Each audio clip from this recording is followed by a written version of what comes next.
bénédiction. alikuwa baraka kubwa sana juu yetu. Et je vite compris Kaelewa ya kama que la grâce de Dieu est encore sur lui. neema ya Mungu iko juu yake. Alors, je suis en train de parler du révérend Guylain Samuel. Kwa nasemezana juu ya pastor Guylain C'est Samuel. lui qui nous a bénis le vendredi. Ula tubariki mukazi Et tano. c'est celui qui va encore nous bénir aujourd'hui. Yata tubariki tena siku ya leo. Alors, Église, Kanisa j'aimerais que nous puissions réserver un accueil chaleureux napenda tumpokee na furaha afin que l'homme de Dieu se sente chez lui. ili mtumishi Mungu ajione kama kwake. Alors, pendant que je suis en train d'inviter Dieu de cette chair, le révérend Guylain Samuel, Wakati mnalika mbele ya Église, nous ibali, acclamons le askofu Seigneur Guylain pour Samuel, sa gloire. tunashangilia Mungu juu ya utukufu wake.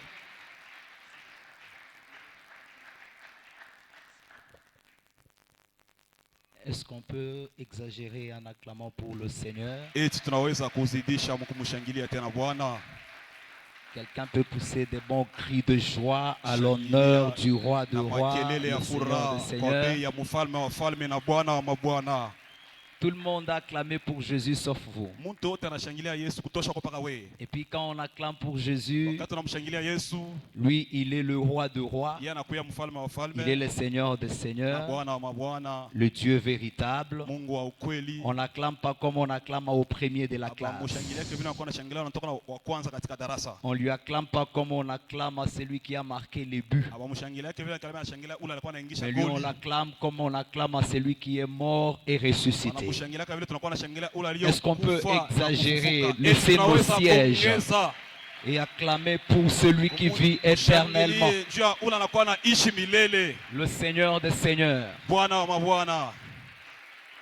Merci beaucoup. Comme on est debout, nous allons profiter pour lire quelques portions des Écritures.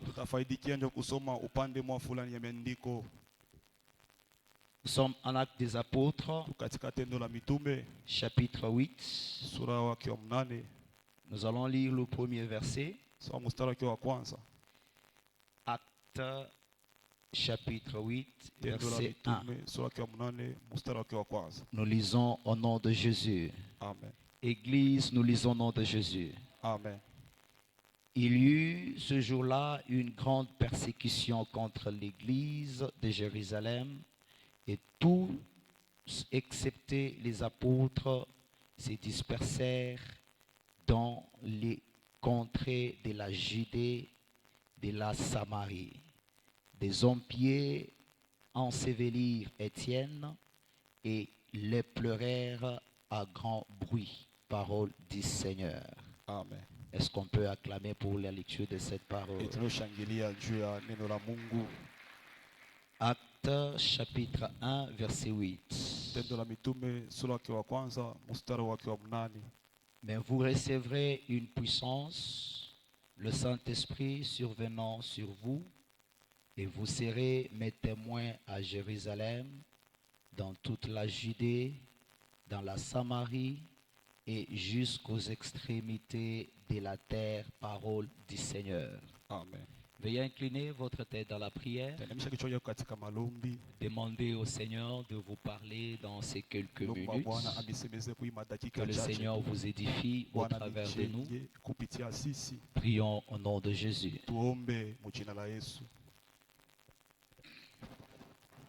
Père, nous voulons parler de toi ce matin. Accepte d'édifier ton peuple au travers de nous. Car la Bible dit, c'est poussé par le Saint-Esprit que les hommes ont parlé de la part de Dieu. J'aimerais être poussé par ton esprit. Sers-toi de nous puissamment et profondément pour l'édification de ton peuple et pour leur bénédiction. Au nom de Jésus, Amen. Amen. Est-ce qu'on peut acclamer le Seigneur?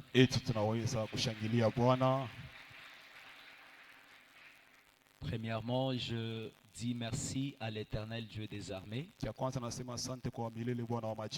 Si la technique peut nous aider avec le retour pour que nous puissions bien nous entendre. Nous bénissons le nom de l'Éternel, lui qui est le maître de temps et des circonstances.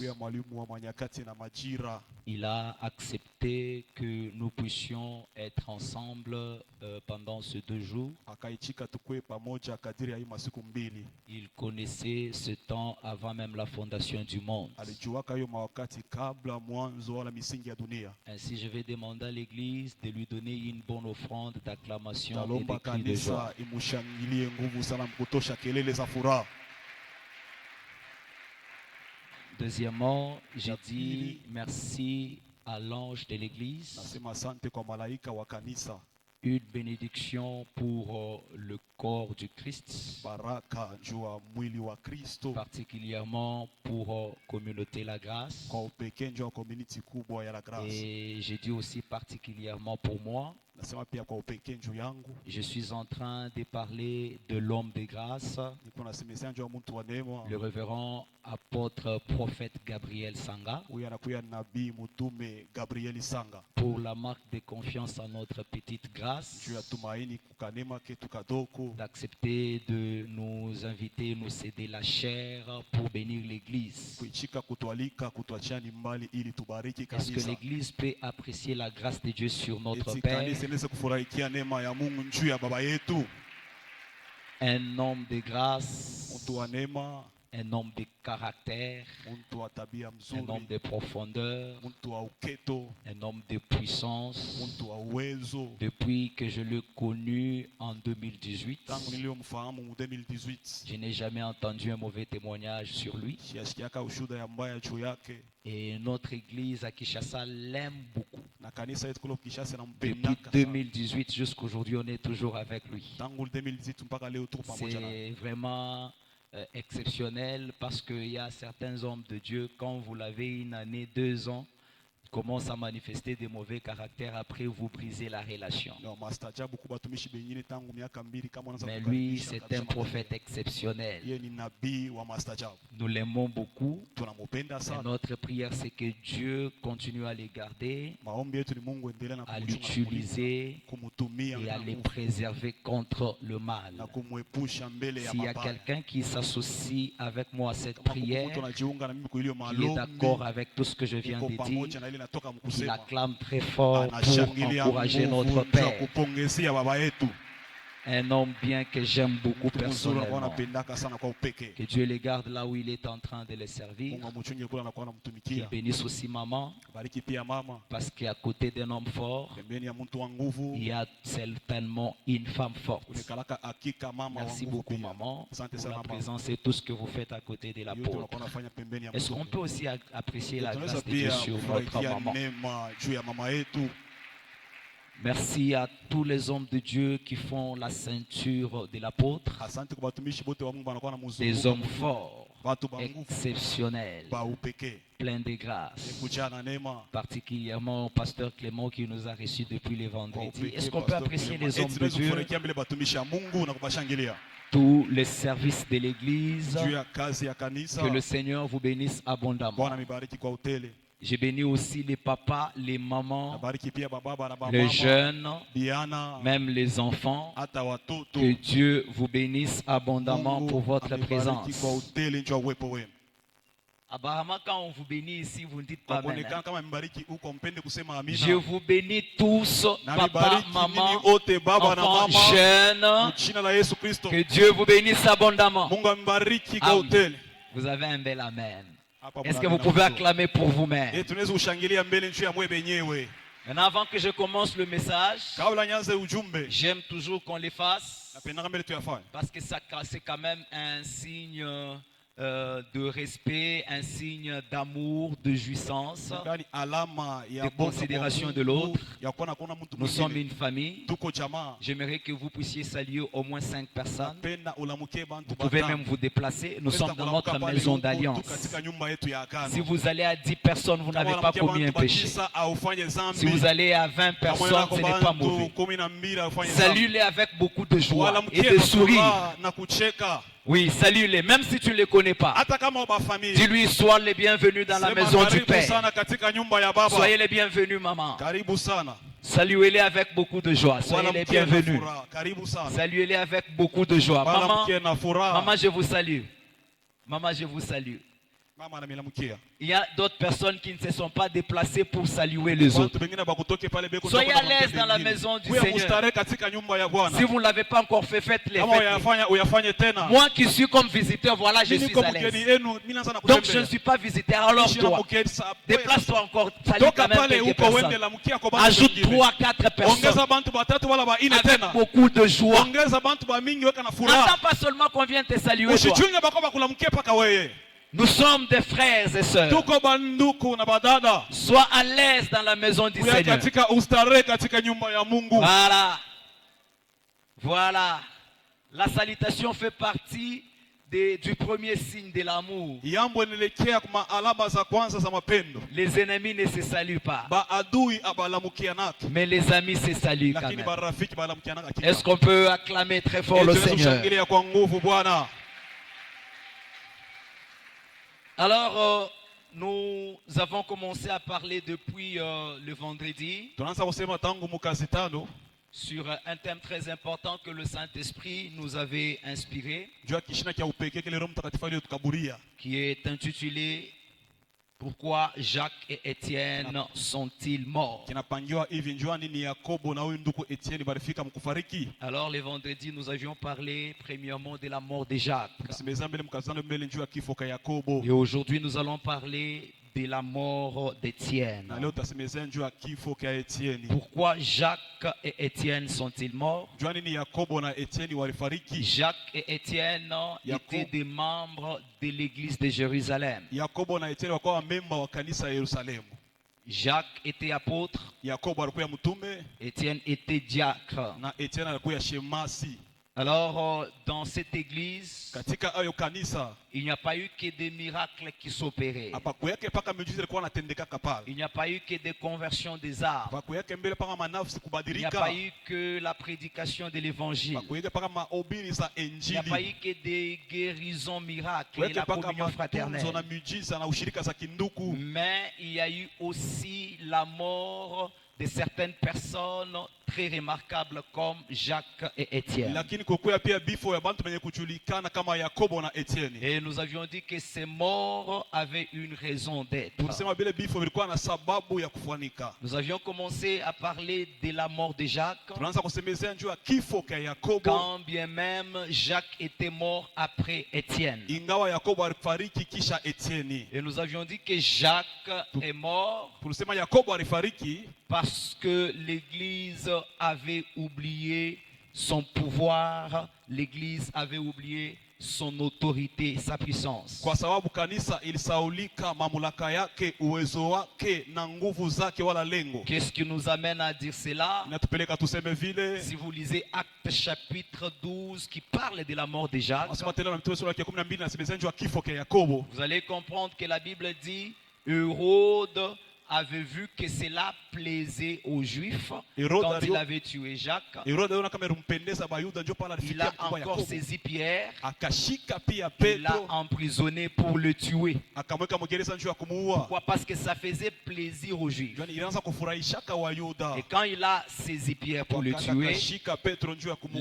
l'Église s'est souvenue Kanisa kakumbuka que nous avons quand même le pouvoir. tunakuya na ile mamlaka. L'Église est entrée en prière. Kanisa kaingia katika maombi. Ils ont intercédé pour Pierre. Bakamwombea Petro. Et Pierre n'a pas été tué comme Jacques. Na Petro asikufariki kama Yakobo. Et on a compris que Kaelewa kama si l'Église avait aussi kama kanisa likuweka fait pia la même chose que ce qu'elle a fait pour Pierre, Jacques ne pouvait pas namuna mourir. moya moya vile wanafaka njoo ya Petro, Yakobo ashikupanyake ufariki. Pourquoi? Parce que la même cause pour laquelle Pierre devait mourir, c'est la même cause pour laquelle Jacques est mort. Juu sababu moya moya ile Petro alipasha kufa, njoo ile sababu moya moya ile Yakobo alifikia mkufa. Et nous avions dit que quelqu'un pouvait dire que la mort de Jacques était peut-être brusque. Mtu anasema kama lufu ya Yakobo ilikuwa ya ghafla. Quand est-ce que l'Église pouvait avoir le temps de prier? Namna kanisa ilikuwa na wakati ya Oui, kuomba. quand bien même la mort de Jacques pouvait être brusque, Ingawa kifo cha Yakobo kilikuwa ya mais ghafla. du moins il y avait un avertissement. Hakika kulikuwa angalisho moya fulani. Pourquoi? Parce que Jacques n'était pas le premier à mourir. Juu Yakobo ashiku yake wa kwanza mkufariki. Dans l'église, il y avait d'abord Étienne Mkanisa mkuweka mbele qui Etienne était tué, akauawa. qui a été lapidé. akapikia mawe. Et c'était un avertissement pour l'église. Kuyaka angalisho njuu ya Que kanisa. désormais, sachez que quelques membres parmi vous peuvent mourir pour la cause de l'évangile. Kuanzia leo bamemba mwa fulani yole banaweza kufa njuu ya mambo nilekia Et injili. en ce temps-là, l'église devait déjà se tenir debout. Mule wakati kanisa lipashaka kushimamia Se deja souvenir yulu. que nous avons la puissance, Kumbuka kama tunakuwa na nous uwezo, avons le pouvoir tuna mamulaka d'arrêter la mort. ya kushimamisha Parce kifo. que le pouvoir que Dieu a donné à Mamulaka l'église, Yesu alileta kukanisa. ce n'est pas le pouvoir sur la sorcellerie. Haina mamulaka juu ya Ce n'est ulozi. pas le pouvoir sur les fétiches. Haina mamulaka juu ya madawa Encore moins sur les diables. wala juu ya Mais le ibilisi. pouvoir que Dieu a donné à l'église, Mamulaka ile Mungu aliyopewa na c'est le kanisa. pouvoir sur le séjour des morts. Mamulaka juu ya milango za Adesi. C'est pourquoi il dit à Pierre, Anasema na Petro. Matthieu 16, 18, Mathayo 16 mstari que 11. tu es Pierre, Huku Petro. et sur cette pierre, Juu ya wewe jiwe. je bâtirai mon église. Tajenga kanisa lao. Les portes du séjour des morts Milango za ne Adesi. prévaudront point contre elle. Haitashimama mbele yake. L'église Kanisa est la seule institution iko tu qui a le ina pouvoir mamulaka sur la mort. juu ya kifo. Le président n'a pas le pouvoir sur la Rais mort. ashina mamulaka juu ya kifo. Même le diable n'a pas le pouvoir Hata sur la ibilisi ana mort. mamulaka juu ya Le kifo. diable utilise la mort, mais il n'a pas le pouvoir sur la Lakini ashina mort. mamulaka juu ya kifo. Il est l'être le plus faible à la Eko mort. kiumbo dhaifu sana Parce que katika lui-même, il est condamné à la mort Ndiye éternelle. mwana hukumiwa katika kifo La kwa seule milele. institution Sasa matengenezo qui a le ya pouvoir sur la mort, mamlaka juu ya c'est kifo l'église. ni kanisa. C'est pourquoi les membres de l'église, Memba wa kanisa même ceux qui hata kama bado meurent, walikuwa wanafariki ils ne meurent pas. hawafariki. Paul nous dit, Paulo anasema ils se reposent. wanapumzika. J'en parlerai encore aujourd'hui. Nasema tena leo Ils s'endorment anakuwa analala. parce que les enfants de Dieu ne meurent Watu wa pas. Mungu hawafariki. Les enfants de Dieu Watu wa dorment Mungu banakalaka beko nalala. au son de la trompette, Sauti ya à tarumbeta. la voix d'un archange. Sauti ya Ils malaika. ressusciteront. Watafufuka. Mais le diable, Sasa il shetani attend la mort éternelle. anachunga kifo cha milele. Et l'église aussi Kanisa pia peut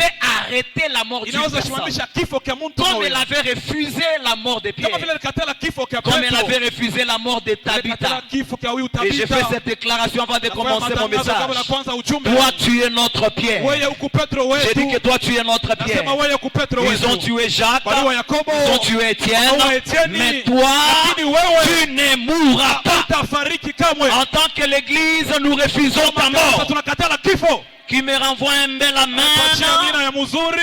Et je déclare que tu vas passer Sasa 2025. kama utatamka Tu 2025. entreras en 2026. Utaingia mu Tu ne 2026. mourras pas en 2050. Utafariki mu 2050. Tu ne mourras pas à 50 ans. Utafariki na miaka Tu ne 50. mourras pas à 80 Utafariki na ans. miaka Mais toi, 70. tu mourras déjà vraiment rassasié Mwenye d'âge. kuzimba na miaka. Si tu crois à cette prophétie, Kama acclame unaaminia très ile fort pour le matabiri, Seigneur. shangilia nguvu juu ya Bwana. Alors l'église, nous devons toujours avoir la conscience de comprendre que ce qui est arrivé à l'autre, qui ne m'est pas arrivé, ça peut aussi m'arriver. Sasa kanisa tunapasha kuwa na dhamiri ya kuelewa kama kile kinafikia mwingine kinaweza pia kunifikia pia. L'église avait oublié que ce qui est arrivé à Étienne, Kanisa sasa ile ilifikia katika c'était Etienne. un message d'avertissement que ça peut arriver à n'importe qui parmi nous. Ilikuwa ujumbe angalisho useme inaweza fikia mtu wote wote Lorsque katikati yetu. vous êtes à l'église, Wakati mkatika kanisa, serviteur de Dieu, mtumishi wa Mungu, peuple de Dieu, taifa ya vous Mungu, voyez quelque chose arriver à votre unaona prochain, kitu kibaya kufikia jirani ne yako, vous moquez pas de lui. hapana kumuchekelea, Ne faites pas semblant. hapana kufanya kumbeula. Comprenez que c'est un avertissement pour moi. Elewa kama ni angalisho juu yangu. De la même façon que ça lui est Na arrivé, muna moya moya iliyomfikia ça peut aussi m'arriver. inaweza pia nifikia. La Bible dit l'homme prudent voit le mal Mtu mkalamusha anaonaka vibaya et il se cache. na anafuchama. Si Dieu permet que tu vois le mal Kama qui est Mungu arrivé à anaruhusu quelqu'un d'autre, uone bubaya lwa mbaya na fuchama. il est en train de t'avertir Eko nakupatia que toi angalisho. tu n'es pas différent de lui. Usema wachane De na la même wengine. façon que ça lui est arrivé, Na muna moya moya ça iliyomfikia peut aussi t'arriver. inaweza pia kukufikia. Acclamez le Seigneur, je commence le Shangilia message. Bwana, aujourd'hui. anza ujumbe leo. Alors pourquoi Étienne est-il mort? Sasa njua nini Etienne alifika mkufariki? Étienne, un diacre plein de grâce, plein de Etienne, puissance, shemasi mwenye kujana neema na uwezo, plein de connaissances. mwenye kujana maufahamu. Les chapitres 6 et 7 des Actes des Apôtres parlent de lui. Chapter yake anakuwa nasema njuu yake. Étienne connaissait la parole. Etienne alifahamu mzuri mambo yanaelekea Il neno. connaissait l'évangile. Alijua vizuri injili. Il avait la maîtrise de la loi de Moïse. Alikuwa anakushika mambo yanaelekea sheria wala torati ya La Musa. Bible dit, le Inasema, Seigneur l'utilisait avec puissance. Bwana anaanza kumtumia wala kumtumikisha Quand uwezo. bien même il était déjà qu'il opérait des miracles. Ingawa alikuwa shemasi alikuwa anatenda miujiza. Les signes et les prodiges l'accompagnaient. Maalama na malimbuko alikuwa Il anamusindikiza. avait une connaissance à tel point qu'il pouvait discuter avec les pharisiens, les docteurs de la loi, et il les mettait KO. Alikuwa na ufahamu la pasha kuweka mahotuba na bantu banaelekea madaktari na kuweka katika chini. Alors tellement qu'il était fort en parole, Vile alikuwa nguvu sana katika en neno, puissance, katika uwezo. en face de la partie adverse, Mbele ya bale banakuwa na mswali, ils se sont décidés de les tuer. bakachukua mpango ya Je suis en train kumuua. de paraphraser l'histoire pour que je gagne mon temps. Kuna semeza historia nje kuchukua muda wangu. Alors on a saisi Étienne, Bakashika Etienne, on a commencé à le lapider. bakaanza kumupika mawe. On l'a lapidé jusqu'à ce qu'il a rendu là. Bakampika mawe mpaka pale Et akafariki. pendant qu'il mourait, Wakati anaanza kufariki, Dieu était au ciel en train de regarder. Mungu alikuwa mbinguni iko natazama. Étienne en train de mourir. Etienne iko nafariki. Il n'a pas envoyé un seul ange Ashikutuma hata malaika moja pour venir le juu secourir. ya kuya Et la kumsaidia. Bible nous dit même pendant qu'il mourait, il a vu le ciel s'ouvrir. Inasema wakati anaanza kufa anaanza kuona mbingu Le ciel kufunguka. ne s'est pas ouvert pour envoyer l'ange et le sauver. Mbingu ifunga ndio kutoa malaika ndio Mais kumuokoa. il a vu juste le Fils de l'homme à Alors, côté tout- du Père en train d'intercéder. Alionaka mwana wa mtu pembeni ya baba eko na Malgré muombea. l'intercession du Fils de l'homme Ingawa malombi ya à mwana wa mtu côté du Père, à la droite du Père, pembeni ya baba kuume kwa baba, les pierres ont quand même tué maibu ikamuua hakika. Étienne. Huyu ndugu Je Etienne. me suis posé la question. Nilijiswali sasa. Mais pourquoi Dieu ne pouvait même pas frapper d'aveuglement ce qu'il Jua a nini tué? Mungu asipashe kupika na kupofusha hawa watu wanaweza kumuua Pourquoi Etienne? pendant que le ciel était ouvert, les anges ne pouvaient pas descendre et intervenir en faveur Wakati d'Étienne? mbingu ilikuwa wazi wamepasha kushuka na kuingia katika hiyo maneno. J'ai compris que Dieu Kaela kama Mungu avait accepté la mort d'Étienne alishikaka kifo ka Etienne pour une bonne cause. juu ya sababu moja ya Il mzuri. y a certaines mauvaises choses que Dieu accepte, Kuna bintu bingine vibaya vile Mungu anakaleka kwa qu'elles shika puissent arriver bitufikie pour que nous puissions faire les bonnes choses. ili tufanye maneno mazuri. L'église était à Jérusalem. Kanisa likuya katika Yerusalemu. L'église était en train de croître numériquement à Jérusalem. Kanisa anaanza komala kule ku Yerusalemu. Mais écoutez, Sikia, lorsque Jésus est mort, wakati Yesu akafariki à sa résurrection, kule kufufuko il wake, n'a pas dit à l'église, asikuseme na kanisa restez ici à Jérusalem. bakie hapa ku Yerusalemu. Il a dit à l'église, Anasema na kanisa, allez mwendeni prêcher la bonne nouvelle tangaze habari njema partout.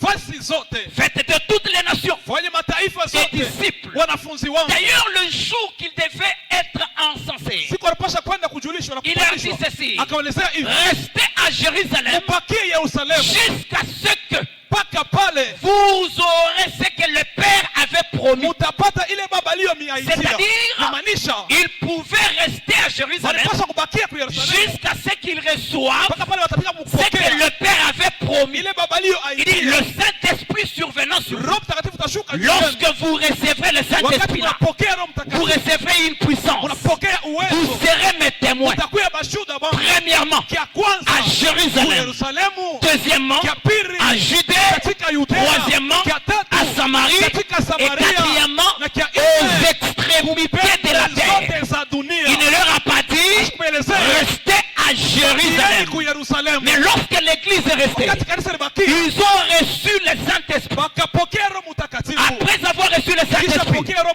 ils ont Mtakatifu parlé en langue. wakasema katika lugha, Ils ont prêché la bonne nouvelle à wakahubiri Jérusalem. habari njema katika Yerusalemu. Les âmes à Jérusalem se sont converties. Nafsi ikapelekea katika Kristo, Les gens ont été sauvés à watu Jérusalem. wakaokolewa ku Ils ont Yerusalemu, fait le miracle. wakafanya miujiza. Maintenant, ils se sont contentés Sasa à bakafurahia rester là. kubakia Pierre, pale, Petro, Jacques Yakobo et Matthieu na huyu Matayo et les autres. hawa wengine Ils étaient contents wakafurahikia d'être ensemble, kubakia pamoja, vivre la communion fraternelle. ushirika wa Ou kindugu. à Jérusalem. Katika Mais Yerusalemu, ils ont oublié que le maître nous avait dit mwalimu alituelezea à Jérusalem, ku Yerusalemu, à Judée, ku Yudea, à Samarie ku Samaria, et aux na extrémités pembe zote de la terre. za dunia. Ils se contentaient Walikuwa de wanafurahikia leur nombre à Jérusalem. umati wao katika Ils Yerusalemu, se contentaient de walifurahikia ce qu'ils étaient à Jérusalem. walikuwa katika Et Yerusalemu. Dieu s'est dit, Mungu akasema si je ne bouge pas, kama ces shitende gens ici hawa watu vont aimer le confort batapenda ile de maisha mazuri Jérusalem. ya Yerusalemu. Alors pour les amener Juu ya kuwapeleka à être mes témoins ya kuya bashuhuda en Judée, wangu kuyudea, en Samarie Samaria et aux extrémités de la pembe terre, zote za dunia, il faut qu'ils soient persécutés. napasha mbele basongwe. C'est ainsi qu'on a tué Étienne. Sio kama bakaua huyu ndugu Et Etienne. Dieu regardait. Mungu alikuwa On anatazama. était en train de tuer Étienne. Beko na ua Etienne. C'est ainsi que l'Acte chapitre 8 verset 1 nous dit. Lorsqu'on a tué Étienne, Wakati bakaua les Etienne, disciples wanafunzi et les autres membres de na l'église, wamemba wengine ba kanisa ils ont vu, bakaona, ils ont pris fuite. Vous bakakimbia. savez, la première direction c'était où? Mambo ya kwanza ilikuwa wapi? Acte 8 1.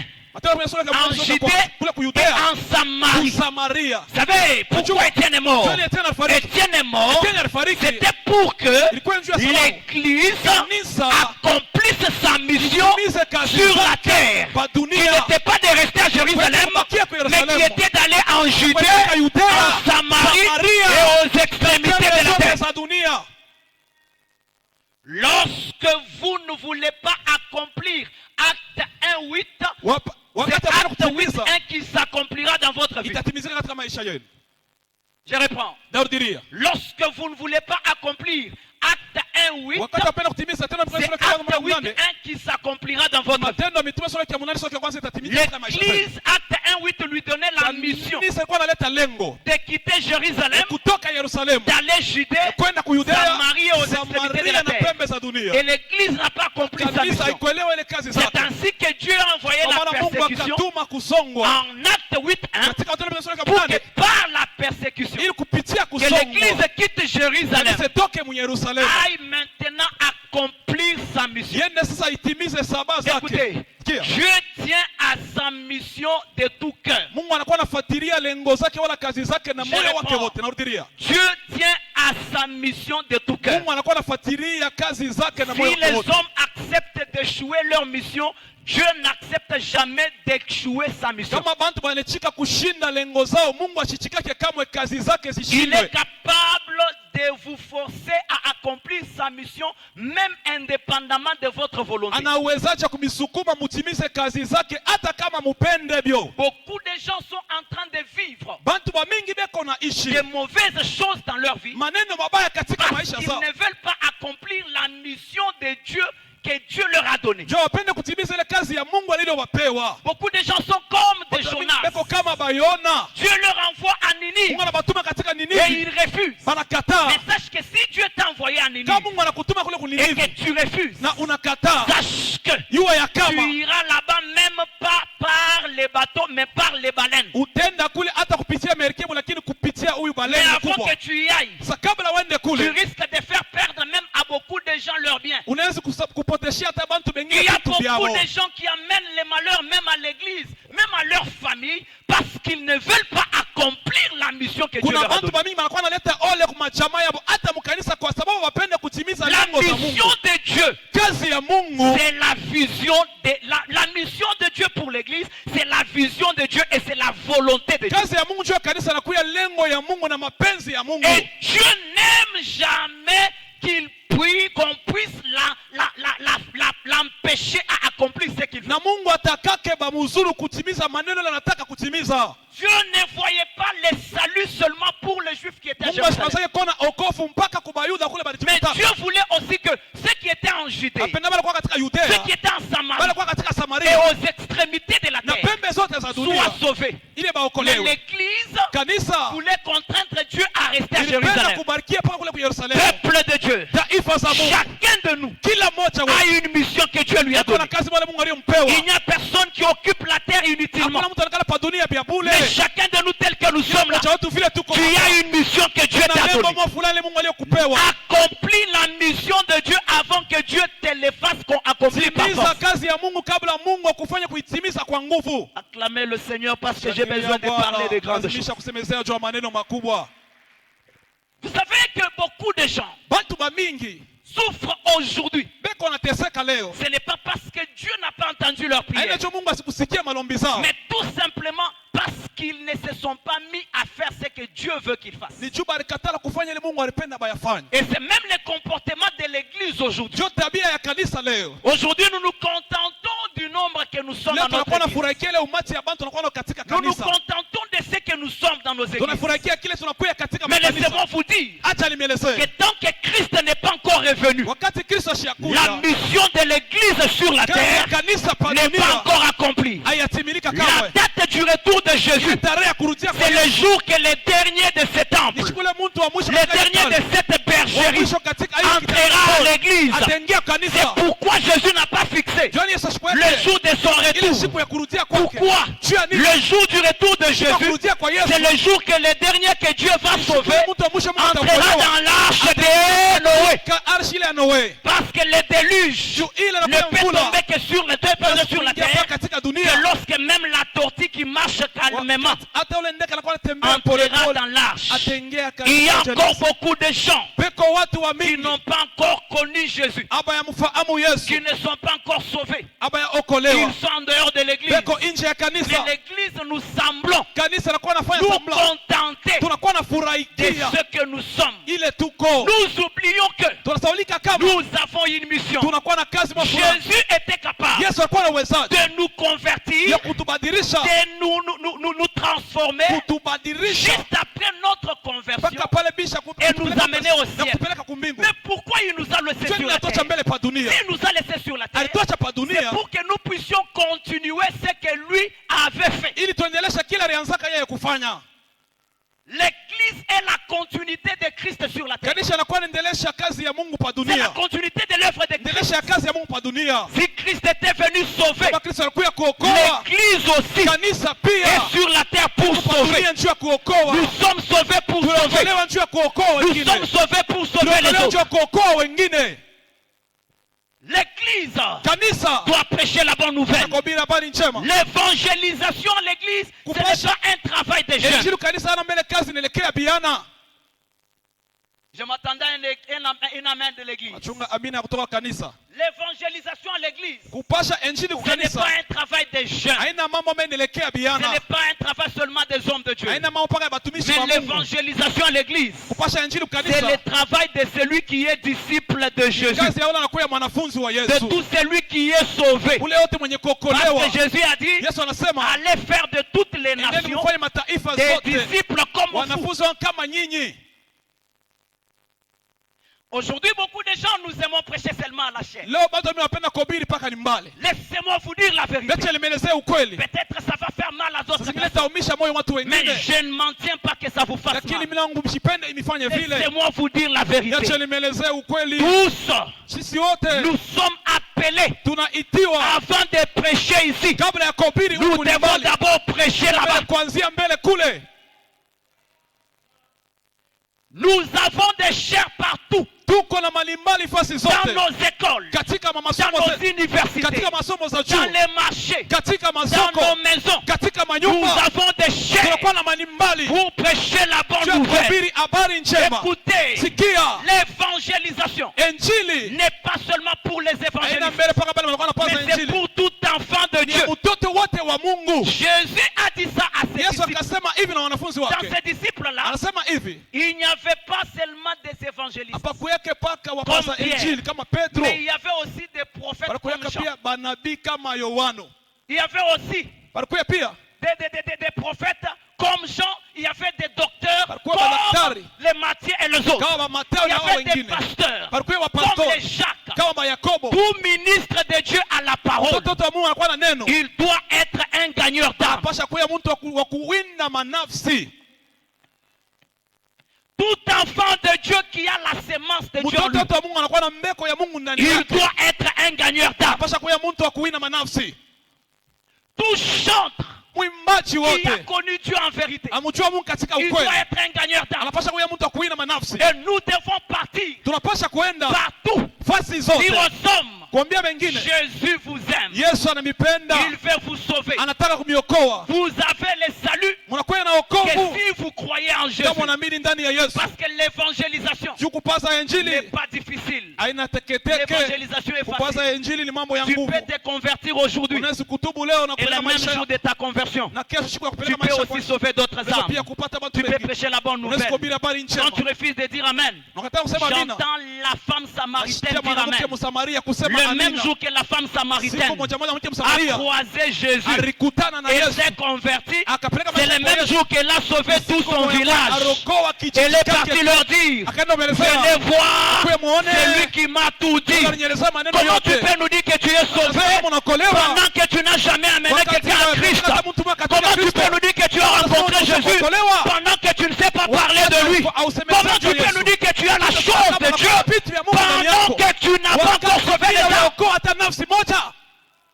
Comment tu peux nous dire que tu as le Saint-Esprit pendant que tu n'es pas encore témoin de Jésus? Kama unakuwa na Roho Mtakatifu wakati leo unapeleka manafsi kwa Kristo. Lorsque Jésus parle Wakati Yesu anasema de la venue du Saint-Esprit, kuja kwa Roho Mtakatifu, il ne dit pas que asikuseme ya le kama premier signe ile alama ya qui kwanza montrera que vous avez le kama reçu le mnakuwa na Roho Saint-Esprit, Mtakatifu, c'est le parler en langue. Non, kusema katika lugha il pana. n'a pas dit que c'est la Kusema prophétie, pana non. mbele ni matabiri Mais il hapana. dit, Anasema lorsque le Saint-Esprit wakati Roho survenant Mtakatifu sur vous, itashuka juu vous yenu, recevrez une puissance, utapokea vous serez uwezo. quoi? Utafanya nini? Des prophètes, Utakuwa matabii, hein? manabii, Vous serez quoi? mtakuwa Des manabii. gens qui parlent en langue, Watu wanakuwa wanasema katika vous lugha. serez quoi? Mtakuwa Des gens manabii. qui font des miracles, Watu wanafanya il miujiza. dit, vous recevrez une puissance, Utapokea vous uwezo. serez mes témoins. Bashudwa.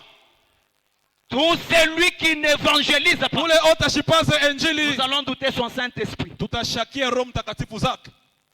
C'est lui qui évangélise. Ule anakuwa anapaza injili. Il manifeste que Anatumia kama j'ai reçu le Saint-Esprit. nilipokea Roho Et le Mtakatifu. Saint-Esprit va t'épouser à faire la mission de Na Jésus. Roho Mtakatifu atakusukuma kutimiza kazi za Yesu. Il dit, allez, Anasema endeni partout, fasi zote, faites de toutes les nations ufanye mataifa zote mes disciples. wanafunzi wangu. Lorsque Jésus nous dit d'aller Wakati partout, Yesu anasema twende fasi yote, notre monde, les partout là, ulimwengu yote na fasi yote pale. commence avec notre maison, Inaanza mbele na nyumba yetu. commence avec notre famille, Inaanza na jamaa yetu. là où nous habitons. Fasi tunakuwa na Tant ikaa. qu'il y a des gens dans ta maison Huku bantu katika nyumba qui yako n'ont pas encore reçu Jésus, ambaye mpokea tu n'as Kristo pas encore accompli la au mission. yatimiza kazi ya Yesu. N'attends pas que Dieu te persécute Usichunye Mungu parce akusongwe que tu n'as pas accompli la au mission. yatimiza kazi Mais zake. accomplis la mission Timiza kazi ya parce que Mungu. derrière la mission, Nyuma ya kazi il y ya a Mungu toujours une grande bénédiction. kuna mabaraka makubwa. Acclamez le Seigneur, je m'en vais pour finir. Shangilia Bwana, anza kumaliza. Vous savez pourquoi l'Église n'évangélise pas? Juu ya nini kanisa haipaze injili? Parce que nous nous comportons comme l'Église de Jérusalem. Tunakuwa najiongoza kama kanisa ya Yerusalemu. Nous aimons notre confort. Tunapenda maisha mazuri sana. Rester dans notre temple, Kubakia katika hekalu tel zetu. que nous sommes là. Vile tuko pale. Nous ne voulons pas être ridiculisés. Atupende kupatishwa aya. Mais laissez-moi vous dire, Acha nimelezee. si nous ne voulons pas être ridiculisés pour la gloire de Christ, Kama tupende kupatishwa aya njuu ya utukufu ya Christ nous Kristo. ridiculisera. Kristo atatupatisha L'apôtre aya. Paul dit à Timothée, Paulo anasema na n'aie Timotheo. point honte de parler, de témoigner de Jésus Bana Christ kuya na aya kusemezea et juu ya de Yesu. moi son Na serviteur. juu yangu mtumishi wake. Si tu as honte de Jésus, Kama kuna aya juu ya Yesu. écoutez ce que Jésus dit. Sikia ile Yesu anasema. Celui qui aura honte de moi Ule atanishikia aya devant les hommes, mbele ya watu. moi aussi, Mimi j'aurai pia honte de lui namshikia aya devant mon Père. mbele ya baba Je yangu. voudrais dire à l'église Penda ce kuambia na matin, kanisa asubuhi ya leo. nous avons les produits les plus précieux que le monde a besoin. Tuko na matunda ya mzuri sana ile ulimwengu na kuya na Ce lazimisha. que nous avons, Ile tuko nayo. c'est ce qu'il faut au monde. Ni ile napasha njuu ya Ce dunia. que nous avons, Ile tunakuya nayo. c'est la réponse de Dieu pour le Ni monde. Ce jibu ya Mungu njuu ya que ulimwengu. nous avons, Ile tunakuya c'est nayo. la solution de Dieu au Ni problème du monde. suluhisho ya Mungu njuu ya Et mambo ya ce watu. que nous avons, Na ile tunayo ce n'est pas un apôtre, haina mbele mambo ya ce bure. n'est pas un pasteur, Haina pastori, ce n'est pas un prophète, haina nabii, ce n'est pas un évangéliste, haina mpaza ce injili, n'est pas un docteur. haina daktari. Mais ce que nous avons, Ni kile tuko c'est nayo. le plus que prophète, Ni zaidi ya le nabii, plus que docteur, zaidi le daktari, plus que pasteur, zaidi le pastori, plus qu'évangéliste, zaidi mpaza le injili, plus que apôtre. zaidi Et mtume. celui-là, Na hiyo c'est ni Jésus-Christ de Yesu Nazareth. Kristo wa Nazareti. Jésus Yesu est le véritable produit eko ile matunda que za le monde ukweli. a besoin. Ile ulimwengu unalazimisha. Jésus Yesu est la réponse de Dieu eko jibu ya aux Mungu. questions de l'humanité. Swali za ulimwengu. Jésus Yesu est Kristo la solution de eko Dieu suluhisho ya aux Mungu. problèmes des hommes. Mambo ya watu. Jésus, Yesu il est la guérison de eko Dieu uponyaji ya pour watu. le monde entier. Ya ulimwengu. Et aujourd'hui, Na leo Jésus n'est pas dans le monde, katika mais ulimwengu. Jésus est à l'église. Yesu ako mukanisa. Le seul qui peut montrer Jésus Kuonesha Yesu. au monde, Mungu. c'est l'église. Ni kanisa. Je suis venu dire à Mwambie l'église, mtu moya. sois fier d'avoir Jésus. Heri ya kuya na Yesu. Oh, je dis sois fier d'avoir Jésus. Sois fier d'être avec Jésus. Sois fier de parler de Jésus. Parce que là où les hommes échouent, Jésus n'échoue jamais. Là où les prophètes échouent, Jésus n'échoue jamais. Là où les pasteurs échouent, Jésus n'échoue jamais. Là où les médecins échouent, Jésus n'échoue jamais. Disons au monde, venez là où nous sommes, vous serez sauvés. Et si nous nous levons pour prêcher la bonne nouvelle, nous manquerons de place à mettre les gens ici. Écoutez, je termine. Deuxième raison, lorsqu'on évangélise, on doit dire au monde que le monde ici va s'arrêter un jour. Mais chose grave, même l'église semble oublier que le monde va s'arrêter un jour. Tout ce qui a un début aura une fin. Le monde que vous voyez aujourd'hui, il s'arrêtera. C'est pourquoi même nous les pasteurs, dans nos églises, nous avons oublié les messages de rappeler à l'église qu'un jour tout s'arrêtera. Le message de Jésus revient est devenu le message qui n'est pas le bienvenu parmi les peuples de Dieu. Il commence à considérer comme si c'était un message à les faire endormir. On fait la promesse à une personne. On dit je vais te faire du bien bientôt dans peu de temps. Tu entends un chrétien qui dit c'est bientôt là ça risque d'être comme les bientôt de Jésus. Pourquoi? Parce qu'on a longtemps entendu. Il n'est pas venu. Mais laissez-moi vous dire. Il dit à Habakkuk, écris les paroles de cette prophétie. Attends-la. Même si elle tarde, elle s'accomplira certainement. Quelle est cette prophétie? Que votre cœur ne se trouble pas. Croyez en Dieu. Croyez en moi. Je pars vous préparer une place. Et quand j'aurai fini de vous préparer une place, je reviendrai pour vous prendre, afin que là où je serai, que vous y soyez aussi. Je suis venu dire à l'église, Jésus revient bientôt. N'oublions pas, Jésus revient bientôt. Malgré sa traînée, mais Jésus revient bientôt. Dis à ton voisin, Jésus revient bientôt. Dis-lui, Jésus revient bientôt. Le monde s'arrêtera. La Bible dit, comme c'était le temps de Noé, les gens se mariaient. Ils faisaient marier leurs enfants. Je vous demande que le mariage ne nous distrait pas. Que acheter et vendre ne nous distrait pas. Que voyager ne nous distrait pas. C'est ce qui s'est passé dans le temps de Noé. Ils croyaient que ça va rester comme ça. Laissez-moi vous dire, Jésus n'attendra pas que tous les célibataires se marient. Il y a des célibataires qui iront au ciel sans être mariés sur cette terre. Ah oui, est-ce qu'il y a des célibataires qui peuvent dire Amen? Ah, même si tu ne dis pas Amen, ça risque de s'accomplir. Hein? J'ai dit qu'il y a des célibataires. Hein? Prophète gloire. Il y a des célibataires qui ne se marieront pas. Et Jésus reviendra et ils iront au ciel célibataire pour être épouse de Jésus. Il n'attendra pas que tous les célibataires se marient. Il n'attendra pas que toutes les femmes aient des enfants. Il y a des femmes qui iront au ciel stériles. Il n'attendra pas que chacun achète sa voiture, achète sa parcelle. Mais ce que je suis venu te dire ce matin, pauvre ou riche, sois prêt pour le retour de Jésus. Stérile ou ayant des enfants, sois prêt pour le retour de Jésus. Célibataire ou marié, sois prêt pour le retour de Jésus. Pauvre ou riche, sois prêt pour le retour de Jésus. Bailleur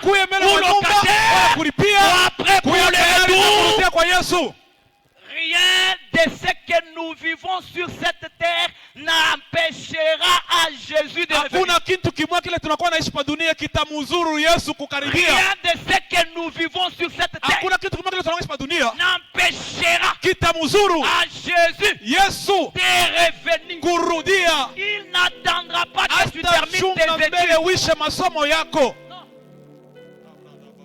Il n'attendra pas que tu termines tout ce que tu as comme projet. Atachunga uishe yote la kuona kama Ce que matengenezo. tu dois faire, Kilo unapaswa kufanya. c'est d'être prêt Saa zingine kisha pour son retour. juu ya kurudia Parce kwake. que le jour qu'il Siku reviendra, atakaporudia, les femmes sages mwanamke wa hekima entreront avec lui ataingia naye dans pamoja la naye salle de noces. katika ile fasi Mais ya les karamu. folles, Lakini wao celles qui wazimu n'étaient pas prêtes, wala kuwe elles tayari resteront dehors. watabakia Il nje. dira, Watasema restez dehors. kubakie Là où nje. il y a les grincements Pale des dents. peko kulimea kwa Si meno. Jésus revenait ce matin, Kama Yesu anarudia asubuhi ya leo, est-ce que tu es prêt? eti uko tayari?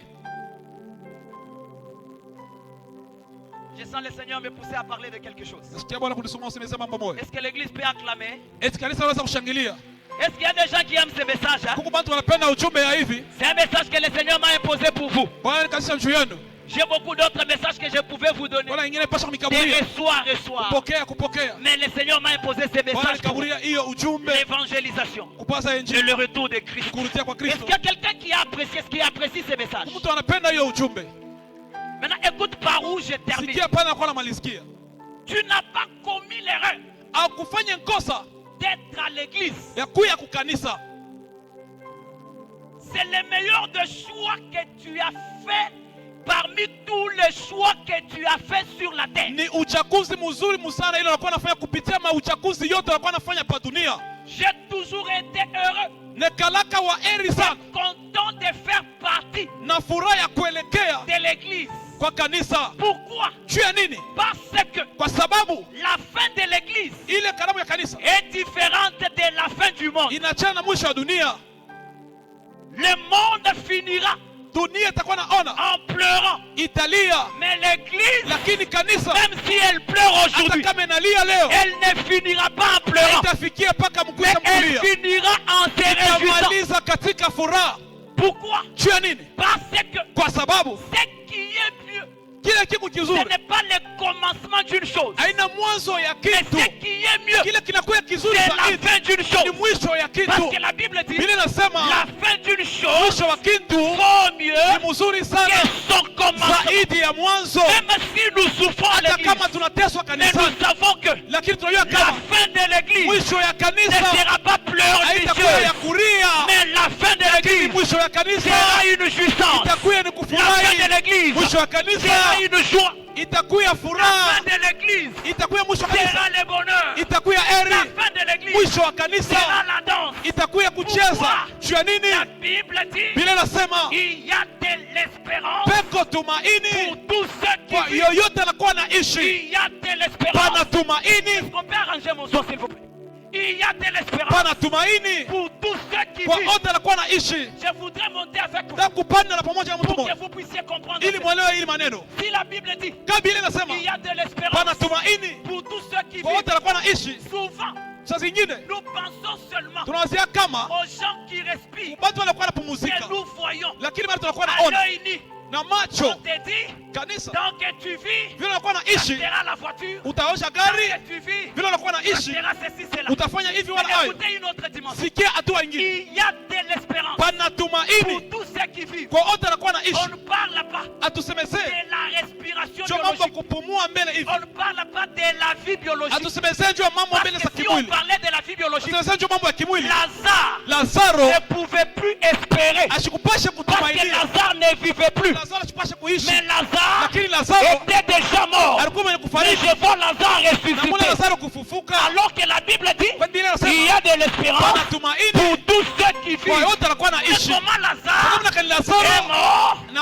il peut espérer la anaweza résurrection. kutumainia, C'est parce que ni kwa sababu l'espérance ile pour tumaini tous ceux qui vivent, wote anakuwa naishi. ce n'est pas la vie biologique, Haina mbele mambo yanaelekea Mais ya maisha, c'est lakini la vie Zoé. ni maisha Oh, za la vie kimungu. Zoé, Ona maisha za kimungu c'est la vie de Dieu. ni maisha Et ya la Mungu, vie de Dieu, maisha ya ça nous Mungu. dit, Jeka c'est nasema lui qui a le Fils de ule Dieu eko na mwana wa Mungu a la vie. eko na Comme uzima. Lazare avait Vile Jésus, Lazaro alikuya na Yesu, même comme il était dans hata le wakati tombe, alikuwa katika il kaburi était en vie. alikuya Il mzima, pouvait espérer alipasha encore. kutumainia pia Donc tena. il y a de l'espérance Kuna Pour tous ceux qui vivent, ce n'est pas ceux qui respirent, mais il y a de l'espérance. Pour tous ceux qui vivent, ce sont ceux-là qui ont Jésus. Ceux qui ont Jésus, ils ont de l'espérance. Pourquoi? Parce que Jésus est la vie. C'est pourquoi l'apôtre Paul dit, Christ en vous, c'est l'espérance de la gloire. C'est pourquoi il dit encore, ne pleurez pas pour ceux qui sont morts dans le Seigneur. Ne pleurez pas comme des gens qui manquent d'espérance. Parce que ceux qui sont morts en Jésus, ils sont endormis au son de la trompette, à la voix d'un archange. Ils ressusciteront premièrement. Ce matin, je suis venu dire à quelqu'un, Jésus est ta vie. Jésus est ta vie. Ta vie, ce n'est pas l'argent. Ta vie, ce n'est pas la parcelle. Ta vie, ce n'est pas le bien de ce monde. Mais ta vie, c'est un homme. Ta vie, c'est un Dieu. Ta vie s'appelle Jésus-Christ de Nazareth. Oh là là là là, les pauvres qui ont Jésus est plus que les riches qui n'ont pas Jésus. C'est pourquoi l'écriture continue pour dire un chien mort vaut mieux un chien vivant vaut mieux un lion mort. Tu es lion, mais tu es mort. Moi je suis chien, mais je suis vivant. Qui est ce chien-là? La femme cananéenne me répond, c'est l'église, ce sont les nations. Jésus lui a dit, la nourriture des enfants, on ne peut pas la donner aux petits chiens. Qui étaient chiens? Les étrangers, ceux qui ne sont pas d'Israël. Mais qui est les lions? Les lions, Jacob me dit, Israël, c'est un lion. Judas, c'est un lion. Donc le Judas, c'est lui le lion. Mais pourquoi il est mort? Parce que Jésus, la vie, a quitté chez eux. Et pourquoi ce chien est vivant? Parce que Jésus, la vie, est venu chez les chiens. C'est pourquoi Jean dit ceci. Il est venu chez les siens. Les siens l'ont rejeté. Qui sont les siens? Les lions comme lui. Parce que lui, il est le lion de la tribu de Juda. Maintenant, les lions ont refusé les lions. Qui est la vie. Et la vie là est partie chez les chiens. J'accepte d'être un chien vivant et d'être un lion mort. Ce matin, j'ai besoin de chiens qui sont vivants. Pourquoi? Parce qu'ils ont Jésus. Malgré que je n'ai pas tout, mais j'ai Jésus, ça me suffit. Ces jours-là, Pierre, devant la porte de la belle, il dit au boiteux, je n'ai ni or, je n'ai ni argent, je n'ai ni or, je n'ai ni argent, mais ce que j'ai, je te le donne. Qu'est-ce qu'il voulait lui dire? Ce que j'ai, ça peut te donner de l'or. Ce que j'ai, ça peut te donner de l'argent. Ce que j'ai, ça peut te donner tout. Ton argent ne peut pas te donner des gens. Ton argent ne peut pas te donner de l'or. Mais ce que j'ai, ça peut te donner de l'argent. Ça peut te donner des gens. Il lui dit, au nom de Jésus, lève-toi et marche. Je voudrais finir. Jésus est le meilleur des meilleurs. Jésus est le puissant des puissants. Jésus est le dernier cartouche de Dieu. Il est plus que Moïse. Il est plus qu'Abraham. Il est plus que Malachie. Il est plus que Jérémie. Il est plus qu'Élie. Il est plus que Nazi. Si j'ai Jésus, ça me suffit. Jésus me suffit. Jésus me suffit. Si j'ai Jésus, je peux avoir tout. Jésus, c'est lui-même Dieu. Si j'ai Jésus, j'ai Dieu. C'est le seul nom que le Père porte, le Fils porte et le Saint-Esprit porte. C'est pourquoi il dit, Baptisez-le Asa au mbatize nom du Père, jina ya Baba du Fils ya Mwana et du na Roho Saint-Esprit. Mtakatifu. Ce nom-là est au singulier, Ile njile ku mais il identifie trois personnes. anaweka kuwingi. Comme il cite le Père, Anasema Baba, le Fils Mwana et le na Roho Saint-Esprit, Mtakatifu. il pouvait dire le nom au Sema, pluriel. Mais jina il dit kuwingi. baptisez-le au nom, Mjina au singulier, ya du uwingi, Père, ya Baba, du Fils ya Mwana et du na Roho Saint-Esprit. Mtakatifu. C'est-à-dire, Kusema, le nom de Jésus, jina Yesu, c'est le nom du Père. jina ya Baba, Le nom de Jésus, jina Yesu, c'est le nom du Fils. jina ya Le Mwana, nom de Jésus, jina Yesu, c'est le nom du jina ya Roho Saint-Esprit. Mtakatifu. C'est pourquoi les apôtres, mitume, quand ils sont restés, ils n'ont pas baptisé au nom du Père, du Fils et du Saint-Esprit. Ils ont baptisé en un seul nom, le nom de Jésus. Jina ya Yesu Kristo. Est-ce que j'ai pas encore monté? Est-ce que j'ai pas encore monté? C'est pourquoi l'apôtre Paul dit, il a reçu un nom Alipokea qui jina est au-dessus iko juu ya de majina tout nom. zote. Qu'est-ce que ça veut dire? Le nom de Jésus Jina ya Yesu est au-dessus même du nom de Dieu. juu hata ya jina majina yote. C'est pourquoi Ndio kwa maana les esprits méchants, mapepo ils ne makali peuvent pas fuir au nom de Dieu. watapia kuogopa jina ya Yesu.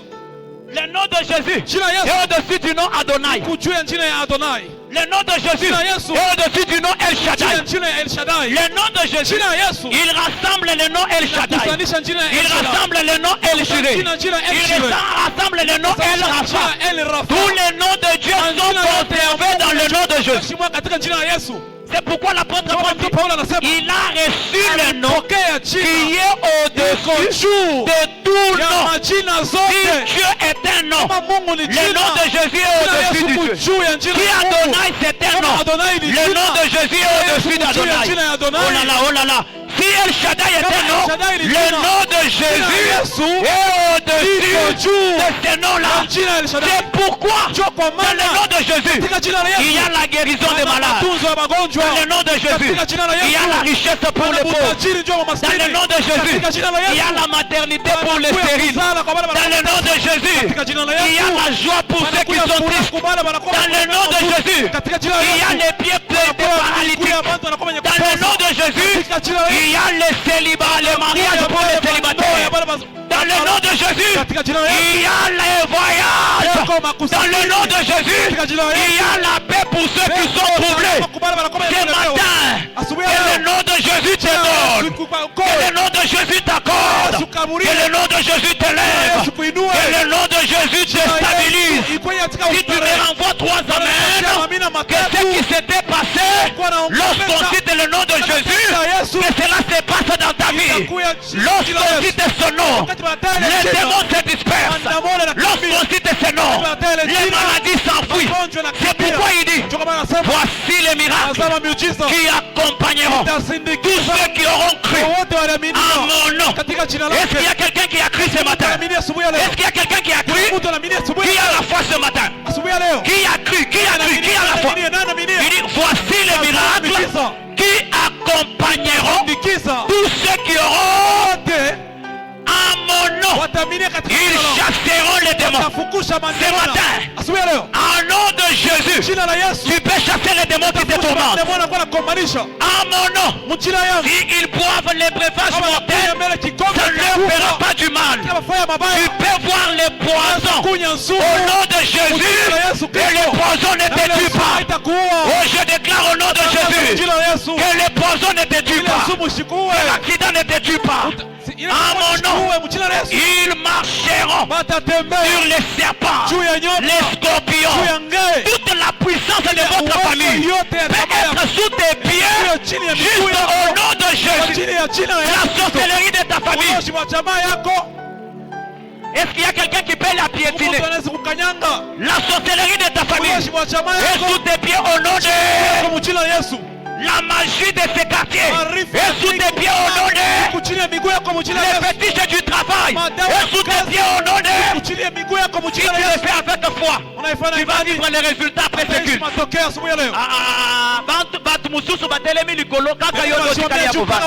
J'ai dit la puissance de votre famille est sous tes pieds au nom de... La puissance de votre quartier est sous tes pieds au nom de... Ça a dominé les autres parce qu'ils n'ont pas le nom de Jésus. Mais toi, ce matin, tu vas marcher sur la sorcellerie de la famille. Tu vas marcher sur les puissances du monde de ténèbres. Tu vas marcher sur les scorpions, sur les serpents, est-ce que tu peux marcher? Tu peux montrer ta foi. Dès que tu marches là, tu marches sur tout ce qui t'a dominé. Ce qui a dominé tes frères, ce qui a dominé ta famille, ce qui a dominé ton foyer, ce qui a dominé les autres. La loi du quartier est sous tes pieds. Parce que Jésus est avec toi. J'ai fini mon message.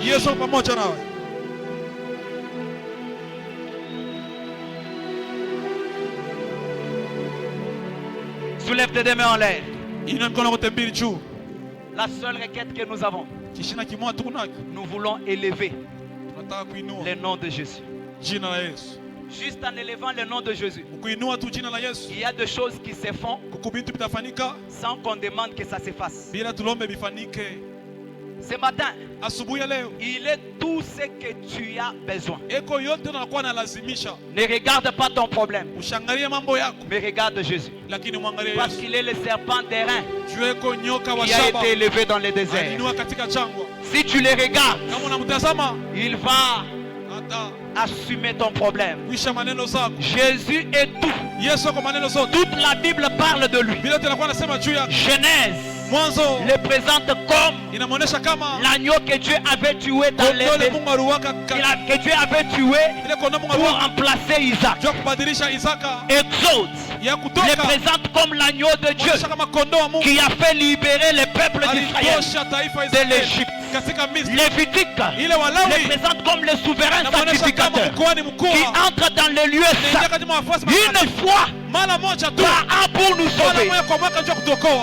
L'ombre le présente comme le serpent d'airain qui a été élevé dans le désert pour que tout œil qui le regardera soit sauvé. Deutéronome le présente comme le véritable Moïse qui peut faire entrer le peuple en Canaan. Josué le présente comme l'arche de l'alliance qui était sur les épaules des sacrificateurs. Juge le présente comme le véritable Samson qui est mort pour une femme, pour sauver une femme. Même Ruth le présente comme le véritable Boaz qui l'a libéré de la malédiction moabite. Même Samuel le présente comme le véritable Samuel qui a toutes les onctions de Dieu sur lui. Le présente aussi comme le véritable David qui a écroulé Satan Goliath. Roi le présente comme le véritable Salomon.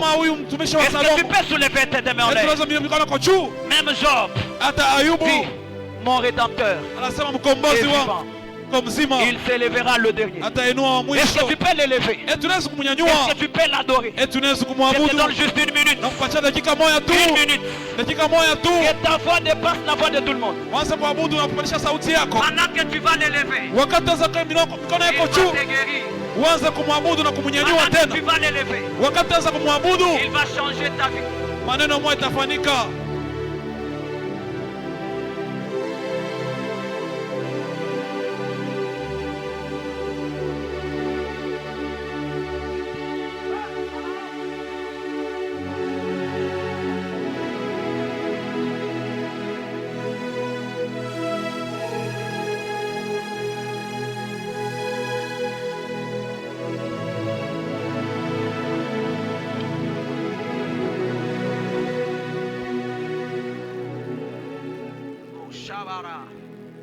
Écoutez, juste pendant 30 minutes, tu connais les problèmes qui te tourmentent. Je veux que pendant 30 minutes, tu battes les mains.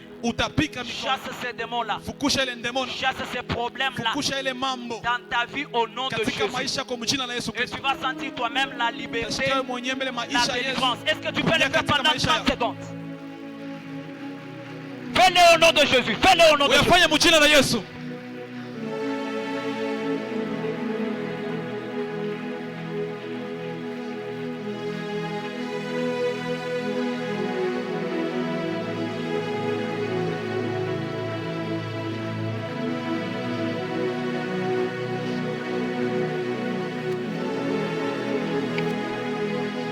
Au nom de Jésus. Est-ce qu'on peut peut acclamer très fort le Seigneur.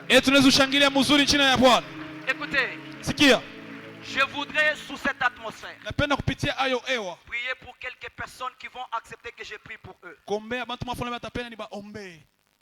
Au nom de l'alliance de cette maison. Au nom du Dieu de l'apôtre Gabriel. J'ai besoin de personnes souples. Des véritables enfants de Dieu. Qui n'attendent pas qu'on insiste lorsqu'il s'agit du royaume. J'ai besoin de gens qui peuvent contribuer pour cette construction avec 5 sacs de ciment. Je sais que tu peux donner beaucoup. Tu as déjà même donné beaucoup. Mais je vais profiter aussi par ma grâce pour te bénir. Au nom de Jésus. Que Dieu te visite. Il te donne aussi des portions de terre. Il te permet aussi à construire. Juste 5 sacs de ciment. Si tu veux donner plus, gloire à Dieu. Mais si tu veux donner moins 5 sacs de ciment, viens rapidement. Tu auras sur place, tu donnes. Tu n'auras pas sur place, tu vas dire quand est-ce que tu pourras donner au cours de la semaine, tout au plus tard les dimanches. Venez rapidement, 5 sacs de ciment. Et je prononce juste une parole sur vous au nom de Jésus. Est-ce qu'on peut le faire rapidement? Ne vois pas ce que tu as déjà fait. Parce qu'on n'a pas encore fini à construire. L'apôtre m'a dit, vous voyez, on n'a pas encore fini à construire. Et on a beaucoup de gens qui doivent habiter dans ces temps. Alors on doit finir la construction. Tu peux contribuer ce matin. Tu acceptes aussi que ma grâce te bénisse. Juste avec 5 sacs de ciment. Venez. Si vous avez cette capacité-là, n'attendez pas que venez rapidement. Si Jésus revenait aujourd'hui, tout ton argent restera. Les $50 restera. Tout est bien resteront. Et ce sont les païens qui vont en bénéficier. C'est mieux même que ça contribue à l'œuvre de Dieu pour le royaume de Dieu. 5 sacs de ciment. Viens quand même, je prie pour toi. Qui est la première personne? Je sais que tu es là. Tu aimes le Seigneur. Tu aimes ton église. Tu aimes le royaume. Tu contribues à l'avancement du royaume. 5 sacs. Merci beaucoup mon papa. Merci beaucoup papa. Seigneur, bénis ton serviteur. Que ses mains ne manquent jamais d'argent. Parce que tu n'hésites pas à donner ceux qui te donnent. Construis aussi pour lui. Au nom de Jésus. Deuxième personne. 5 sacs de ciment ou plus. Venez, on va quand même se toucher à la main. 5 sacs. Tu en as sur place. Tu donnes, tu n'en as pas sur place. Même dans le jour à venir. Accepte quand même que je prononce une parole. Oh là là. Deuxième personne avec 5 sacs. Deuxième personne. Avance s'il te plaît. Que le Dieu que nous avons prêché te visite quand même. Vous avez 4 sacs. 3 sacs. Jusqu'à 2 sacs. Venez aussi. Si tout le monde donne quelque chose, ça peut nous faire un pas dans la construction. Jusqu'à 2 sacs. Viens, je vais quand même prier pour toi. Dieu sait que tu peux lui donner des sacs.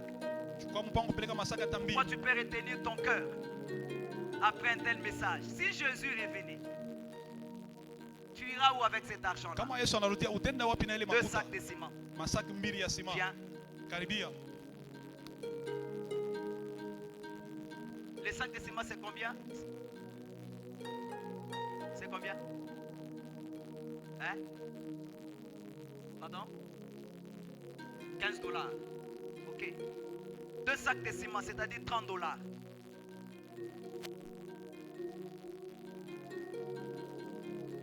Oh là là. Il n'y a pas de gens qui peuvent donner 2 sacs de ciment à Dieu. Moi, je vais prier pour vous. On Mimi faire juste une nitakuombea. petite prière. N'attendez pas que je vous donne des témoignages ou quoi. Vous Usichunge pouvez faire juste nikupatie une petite ushuhuda. prière et Dieu construit aussi pour vous. Merci mon précieux. Que vos mains ne manquent jamais d'argent. Que Dieu construise aussi pour vous. Que vos mains ne manquent jamais d'argent. Que Dieu construise aussi pour vous. 2 sacs. Masak mbili.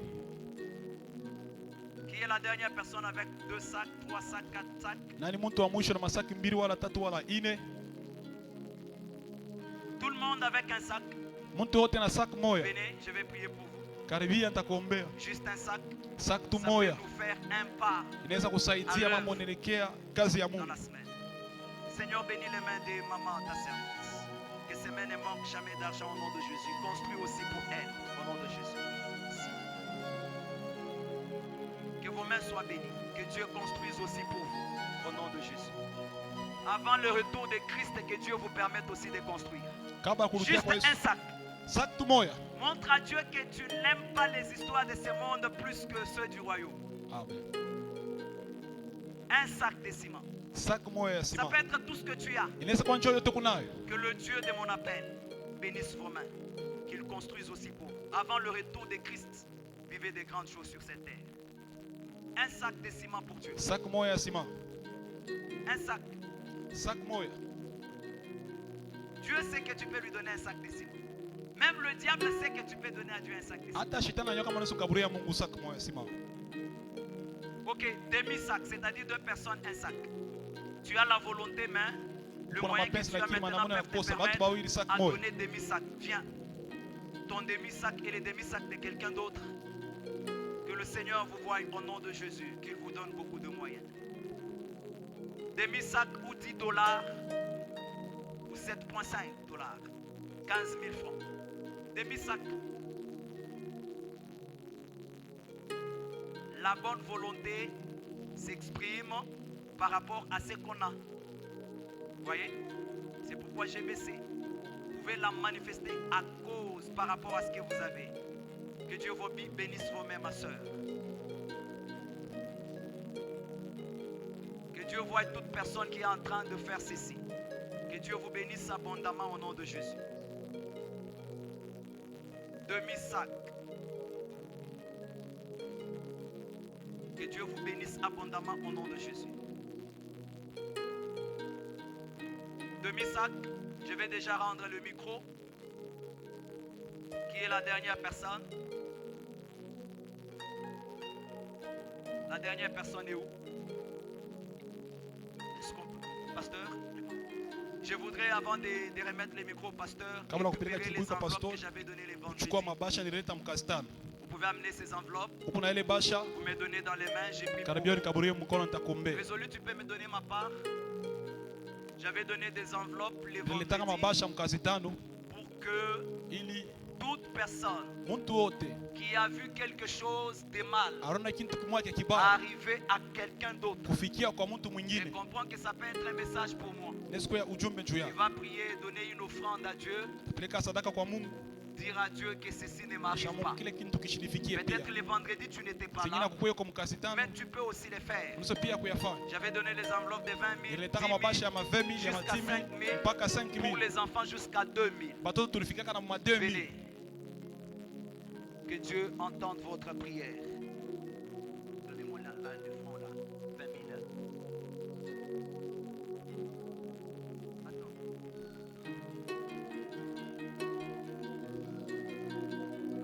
Papa, que Dieu vous bénisse, que Dieu entende votre prière, que Dieu exauce votre prière, que Dieu exauce votre prière, que Dieu exauce votre prière, que Dieu exauce votre prière, que Dieu exauce votre prière, que Dieu exauce votre prière.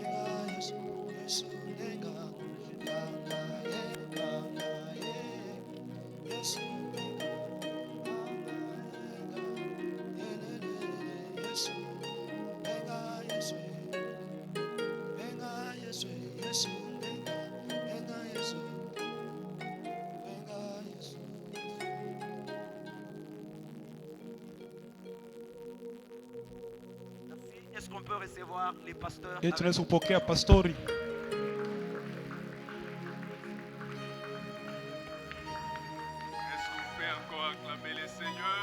Et tunaweza kushangilia Bwana. On peut encore acclamer le Seigneur. Tunaweza pia kushangilia Bwana. Que Dieu soit béni. Que Dieu soit béni. Seigneur, ça ne va pas.